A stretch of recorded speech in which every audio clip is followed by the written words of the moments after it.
Hello dear student, welcome. तो अभी next topic हम लोग डिस्कस कर रहे हैं अमलगमेशन में बच्चों लोग। तो अमलगमेशन का सम है और जर्नल कैसे होता है, लेजर क्या होता है, डिस्कस करते हैं। तो एक कंपनी का नाम दिया Rohit Sharma. Okay, on the about date Mumbai Indian is form to take over the business of Rohit Sharma. अभी वर्ल्ड कप हुआ है भाई, इंडिया जीत गई है। ओके, 2025 अपन ने हरा दिया न्यूजीलैंड को, चैंपियंस ट्रॉफी। तो मुंबई इंडियन एक नई कंपनी बनी जो रोहित शर्मा को टेक ओवर कर रही है। तो एसेट्स और लायबिलिटी भी बोला है, बिल्डिंग मतलब सबको लिया बुक वैल्यू में, बिल्डिंग और मशीनरी का वैल्यू दिया है। और पेमेंट कैसे किया, पूरा उन लोगों ने इक्विटी शेयर से दिया। तो अब इसका जर्नल कैसे बनेगा। ओके, तो पहले अपन को पीसी बनाना पड़ेगा। ओके, तो परचेस कंसिडरेशन तो अभी पूरा खाली लिखो, राइट। तो सबसे पहले क्या लिखेंगे, एसेट्स। एसेट ऊपर आएगा, राइट। तो ये काम कर दो ना, पूरे नाम कॉपी कर लो एसेट से। जैसे कि बिल्डिंग दिया है, प्लांट एंड मशीनरी है, स्टॉक है, डेटर्स है ना, कैश। प्रॉफिट एंड लॉस ये फिक्टिशियस एसेट होता है, इसको नहीं लेते। Profit and loss, preliminary expand, under writing commission, ये सब नहीं आता है। ये थोड़ा गैप छोड़ेंगे, इधर लिखेंगे माइनस लायबिलिटी, कर्जे को माइनस करने का ना, क्योंकि एसेट मेथड है। तो कर्जा दो, ये लोन और क्रेडिटर। इधर लिखेंगे बैंक लोन, इधर लिखेंगे क्रेडिटर्स। ओके, अब इधर क्या बोला है, वैल्यू दिया है। किसका वैल्यू दिया है, बिल्डिंग और मशीनरी। बिल्डिंग को कितने का लिखे गया, 10 लाख। मशीनरी को 4 लाख। तो बिल्डिंग में लिखेंगे 10 लाख, ओके। मशीनरी में लिखेंगे 4 लाख। और बाकी का कुछ बोला नहीं है। ऐसा ऐसा लायबिलिटी में टेकन है ओवर बुक वैल्यू, मतलब बाकी का जो भी है उसको बुक वैल्यू लिया। जैसे कि स्टॉक है तो स्टॉक को बुक वैल्यू लिया, मतलब बैलेंस शीट वैल्यू 4,91,000। डेटर से 3,26,000, कंसिडर बुक वैल्यू मतलब बैलेंस शीट वैल्यू, इसको नहीं लेते। बैंक लोन क्रेडिटर 375 142, 375 और 142। तो इसको सॉल्व करके कैसे आएगा, ये लायबिलिटी आएगा। ओके, तो फटक से बैलेंस ले 10, ये तो 14 लाख हो गया भाई, 14, फिर 491 हो जाएगा भाई, फिर 326 हो जाएगा। क्या होगा, 326, फिर हो जाएगा 22,17,000। एसेट हो गया। कर्जा कितना है, 375 प्लस 142। ओके, कर्जा हो गया 5,17,000। अभी दोनों को क्या करेंगे, माइनस करेंगे। तो अपने को मिलेगा परचेस कंसिडरेशन, कितने का बिजनेस खरीदा। तो इधर लिखेंगे ए माइनस बी। तो माइनस किया 22,17,000, सपोज आंसर आया 17 लाख। तो बिजनेस कितने का खरीदा भाई, 17 लाख का खरीदा। सिंपल, 17 लाख कैसे, एसेट्स और लायबिलिटी को क्या किया अपन ने, माइनस किया। अभी अपने को क्या बनाने का, एंट्री बनाने का। तो इधर तुम्हारे लिए एंट्री, देखो एंट्री तुमको आता नहीं है, तुम लोग भूल गए। तो तुम्हारे लिए प्यार मोहब्बत में मैं एंट्री लिख देता हूँ, ठीक है।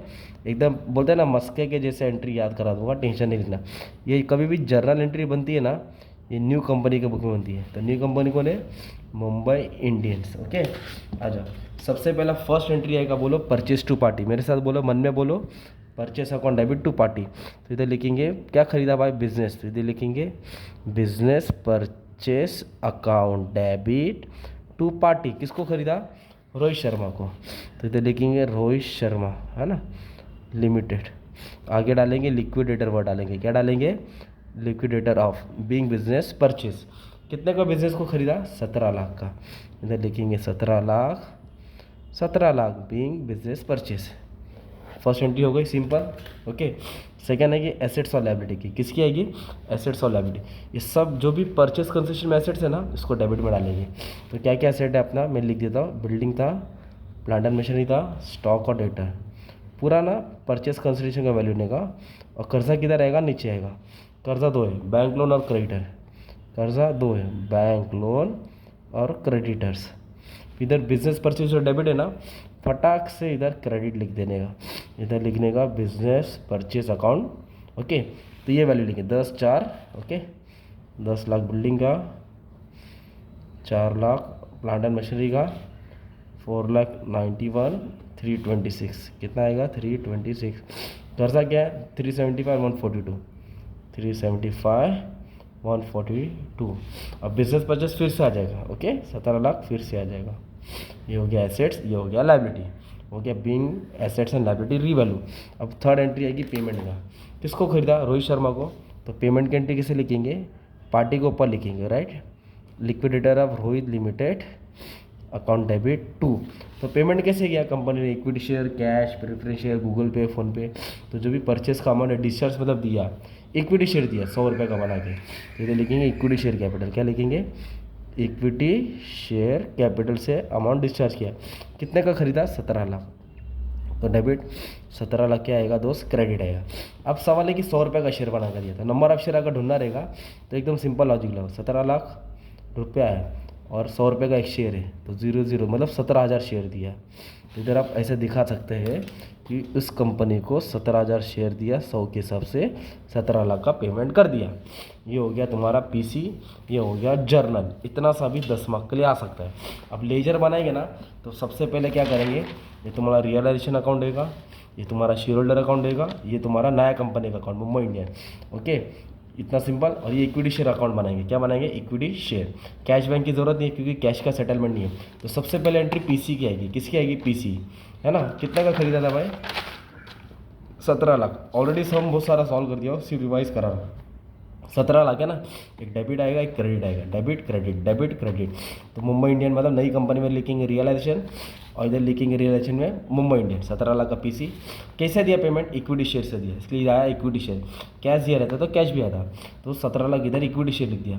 अब ये सेम 17 लाख क्रेडिट है ना, इक्विटी शेयर में किधर आ जाएगा, डेबिट। इक्विटी शेयर में किधर आएगा, डेबिट। और जब भी रियलाइजेशन अकाउंट बनेगा, आप लोगों को पूरा बैलेंस शीट को सॉल्व करना है। ये जो एसेट्स होता है ना, उसको डेबिट साइड डालेंगे, किधर डालेंगे, डेबिट साइड। तो एसेट्स में क्या है, सब जितने भी नाम है ना सब, ये प्रॉफिट एंड लॉस किधर आएगा, इक्विटी शेयर होल्डर में आएगा, क्योंकि फिक्टिशियस सेट है। ये प्रॉफिट एंड लॉस को शेयर होल्डर में डालेंगे, सब एसेट्स को ऊपर डाला, सेम वैल्यू लिखा। ओके, ये सिंपल। अभी दिख रहा है इक्विटी शेयर जनरल रिजर्व, वो किधर आएगा, शेयर होल्डर के credit. Equity share general reserve profit and loss statutory reserve credit में आएगा। ये दो कर्जा है ना, बैंक लोन क्रेडिट, ये किधर आएगा, ऊपर आएगा। ये किधर आएगा, ऊपर।